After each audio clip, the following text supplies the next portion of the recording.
Saya pernah berpikir bahwa cinta hanyalah urusan antara pria dan wanita, seperti yang diajarkan oleh masyarakat di desa kecil saya di Jawa Tengah. Sampai hari itu tiba, ketika mata saya bertemu dengan mata Andi di tengah hiruk-pikuk pasar malam Semarang, dan tiba-tiba tempat itu di dada saya mulai panas seperti terbakar bara. Itu bukan api biasa, tapi sesuatu yang membuat saya mempertanyakan segala yang saya tahu tentang diri sendiri. Saya, Budi, seorang pemuda berusia 25 tahun yang bekerja sebagai guru sekolah dasar di kampung halaman. Hidup saya sederhana, bangun pagi, mengajar anak-anak membaca Al-Quran dan pelajaran dasar, kemudian pulang membantu orang tua di sawah. Tidak pernah terlintas di pikiran saya bahwa saya bisa jatuh cinta pada sesama pria. Andi, dia adalah pemuda dari Jakarta yang datang ke Semarang untuk urusan bisnis keluarga. Kami bertemu secara kebetulan saat saya membantu seorang pedagang kaki lima yang hampir jatuh karena kerumunan. Andi menolong saya, tangannya menyentuh lengan saya, dan saat itu juga ada getaran aneh yang melanda tubuh saya. Malam itu kami berbincang di warung kopi pinggir jalan. Andi bercerita tentang kehidupannya di ibu kota, penuh dengan hiruk-pikuk lalu lintas dan mimpi besar. Saya mendengarkan dengan hati berdegup kencang. Saat dia mengangkat botol air mineral dan meneguknya pelan-pelan, lehernya bergerak naik turun, air mengalir ke dalam mulutnya, tiba-tiba tempat itu panas lagi. Saya merasa malu, berusaha mengalihkan pandangan ke jalan raya yang ramai. Kenapa ya, gumam saya dalam hati. Ini pasti karena cuaca panas Semarang malam ini. Tapi saya tahu itu bohong.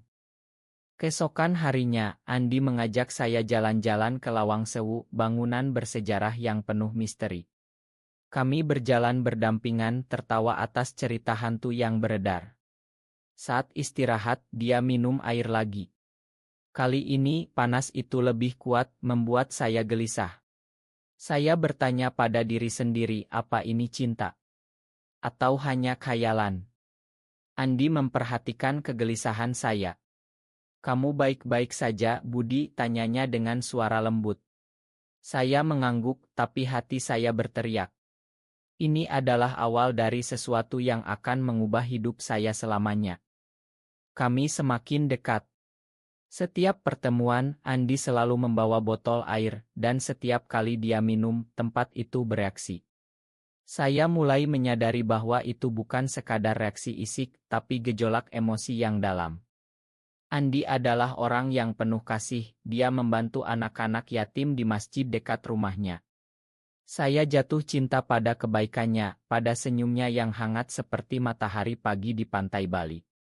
Tapi masyarakat Indonesia, khususnya di Jawa, tidak menerima cinta seperti ini. Saya takut. Takut dicap, takut kehilangan pekerjaan, takut menyakiti keluarga. Suatu hari, kami duduk di tepi Sungai Code di Yogyakarta, kemana kami pergi untuk liburan singkat. Andi bercerita tentang masa lalunya, bagaimana dia pernah mencoba menikah dengan wanita tapi gagal karena hatinya tidak bisa bohong. Saya gai, Budi, katanya pelan. Kata-kata itu seperti petir menyambar.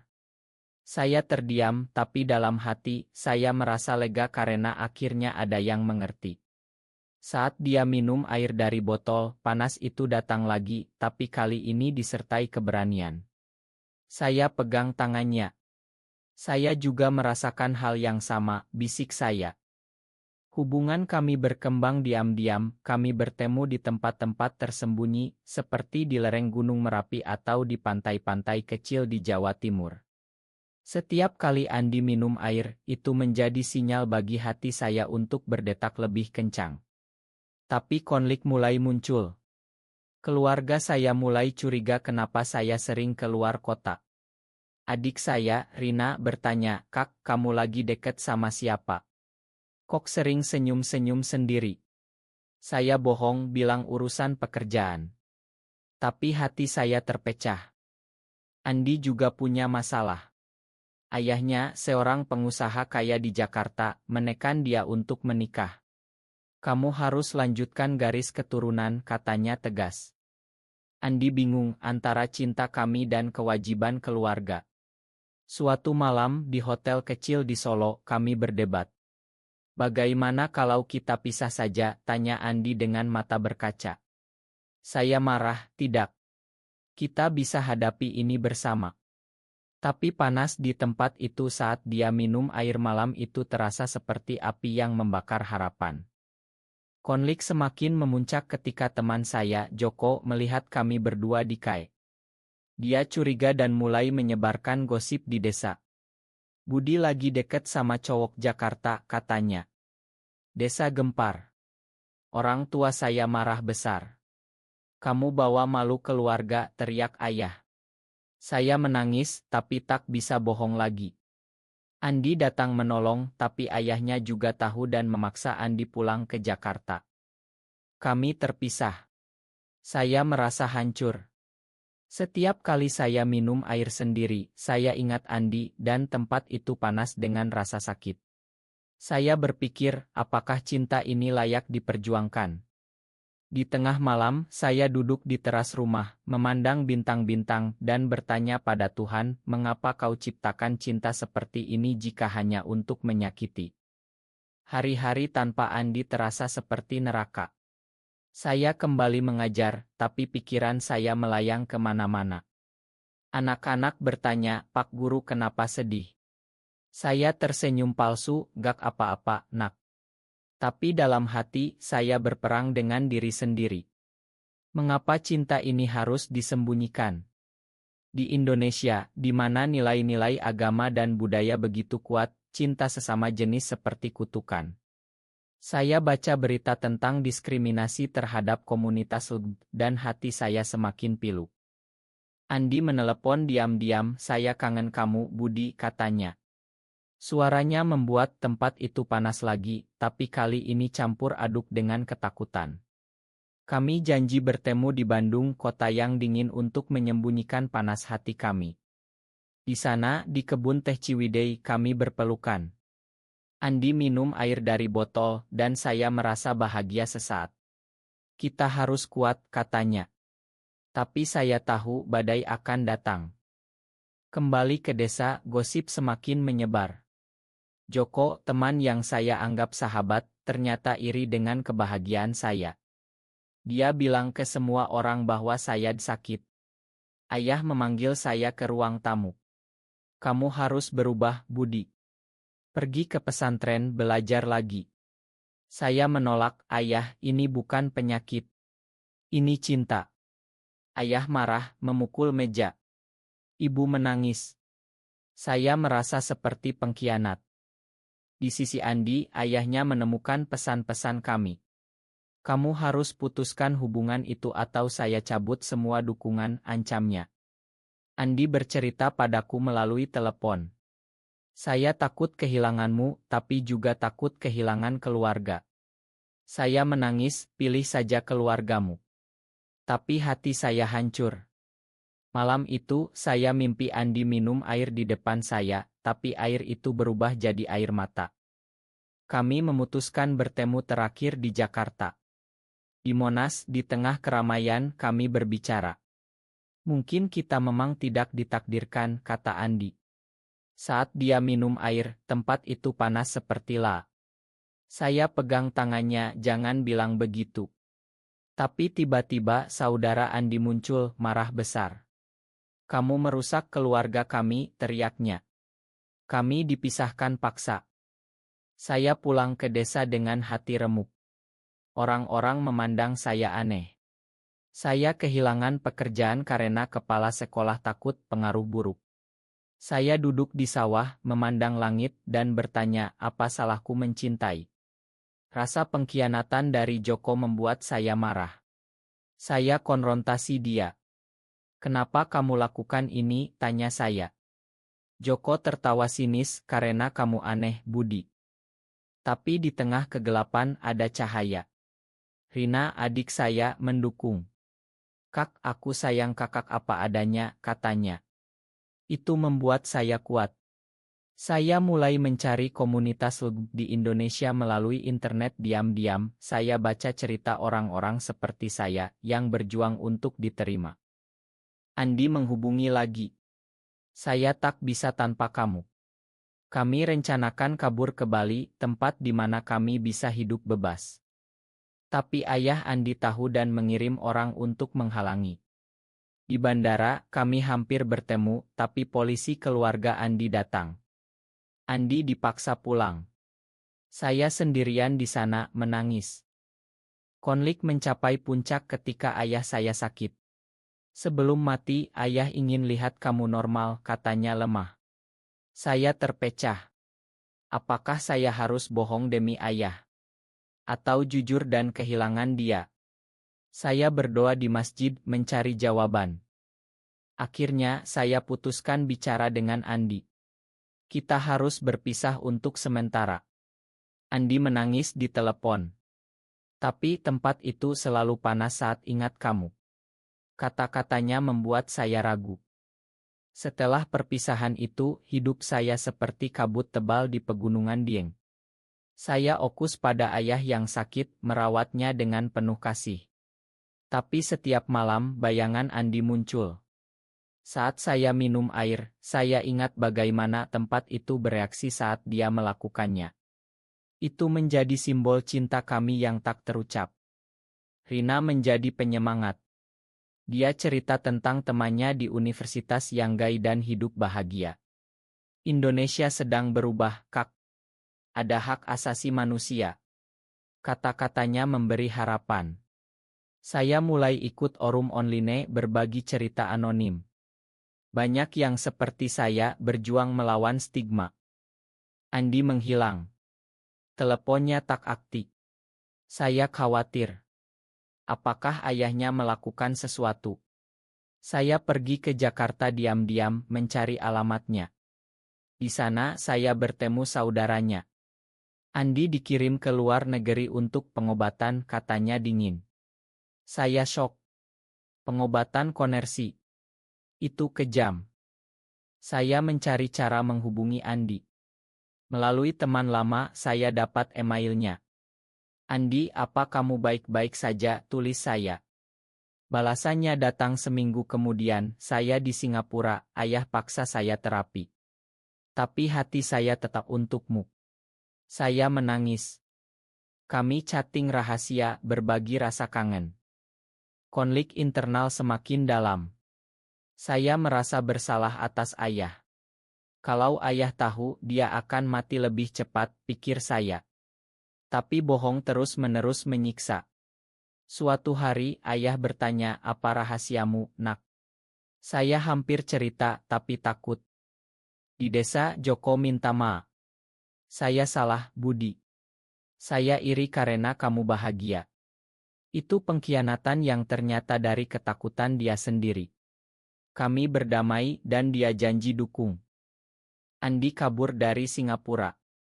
Dia kembali ke Indonesia, tapi bersembunyi di Surabaya. Temui aku, pesannya. Saya pergi, hati berdegup. Di pelabuhan Tanjung Perak, kami bertemu. Andi kurus, tapi matanya masih berbinar. Saat dia minum air dari botol, tempat itu panas lagi, penuh cinta. Kami bicara panjang. Saya tak bisa bohong lagi, katanya. Kami rencanakan hidup bersama di Bali, membuka usaha kecil. Tapi ayah Andi tahu dan datang dengan amarah. Kamu hancurkan nama keluarga, teriaknya. Andi berdiri tegar, ayah, ini aku yang sebenarnya. Pertengkaran hebat. Ayah Andi akhirnya pergi, tapi mengancam putus hubungan. Andi menangis di pelukan saya. Apa kita salah, tanyanya. Saya jawab, tidak, cinta tak pernah salah. Kembali ke desa, ayah saya membaik.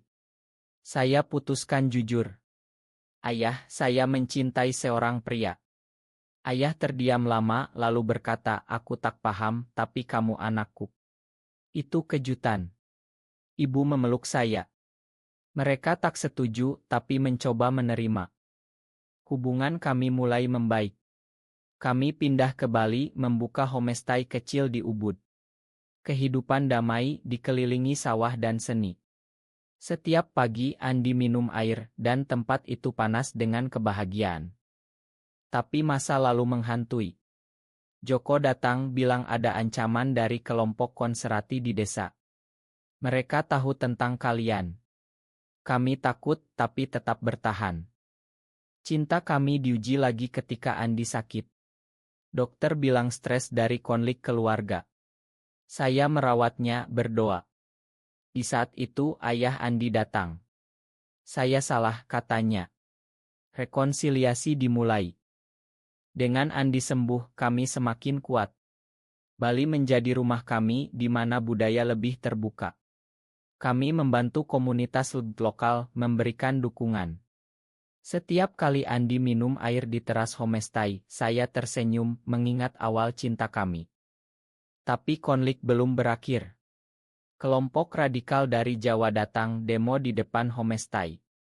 Pergi dari sini. Kalian dosa, teriak mereka. Kami takut, tapi warga Bali mendukung. Ini tanah toleransi, kata tetangga. Ayah saya datang mengunjungi. Aku lihat kamu bahagia, nak. Itu momen emosional. Kami bicara panjang, dia mulai paham. Andi dan saya merencanakan pernikahan simbolis di pantai. Tak resmi, tapi penuh makna. Saat upacara, Andi minum air suci dan tempat itu panas dengan janji abadi. Pengkhianatan datang dari dalam. Seorang karyawan homestay iri dengan kesuksesan kami, laporkan ke polisi. Mereka promosi. Kami diinterogasi. Andi marah, ini hak kami. Kami lawan secara hukum dengan bantuan LSM. Proses panjang, tapi kami menang. Masyarakat mulai berubah pandangan. Kehidupan berlanjut. Kami adopsi anak yatim, beri mereka rumah. Cinta kami menjadi inspirasi. Tapi bikala ayah Andi meninggal. Di pemakaman, Andi menangis. Dia akhirnya terima aku. Warisan ayahnya membantu usaha kami. Saya renungkan perjalanan kami. Dari panas tempat itu hingga panas perjuangan. Cinta sesama jenis di Indonesia penuh tantangan tapi juga penuh harapan. Kami duduk di pantai Kuta, matahari terbenam. Andi minum air, saya pegang tangannya. Selamanya, bisiknya. Tahun berganti. Homestay kami berkembang menjadi tempat aman bagi banyak orang. Kami cerita pengalaman di seminar, mendorong toleransi. Andi menjadi aktivis, saya dukung dari belakang. Konflik kecil masih ada. Keluarga jauh menjauh, tapi kami punya keluarga baru. Suatu hari Joko datang minta maaf lagi. Kalian inspirasi. Kami makan. Cinta kami semakin dalam. Setiap minum air Andi itu pengingat awal. Kami pergi ke Borobudur, renungkan kehidupan. Terima kasih atas panas itu, kata saya. Kehidupan damai, tapi tiba-tiba Andi dapat tawaran kerja di luar negeri. Ini kesempatan, katanya. Saya ragu, takut pisah. Kami debat. Jangan tinggalkan aku, kata saya. Andi janji kita pergi bersama. Kami pindah ke Australia, di mana pernikahan gay legal. Kami nikah resmi. Kembali ke Indonesia sesekali, lihat perubahan. Lebih diterima. Saya tulis buku tentang cerita kami, jadi bestseller. Akhir cerita kami adalah tentang penerimaan. Di Indonesia, kami kembali bantu komunitas. Cinta kami bukti bahwa hati tak bisa dipaksa. Setiap kali Andi minum air, tempat itu masih panas, tapi sekarang dengan kedamaian. Kami hidup bahagia, menginspirasi banyak orang. Kematian ayah saya damai, dia bangga.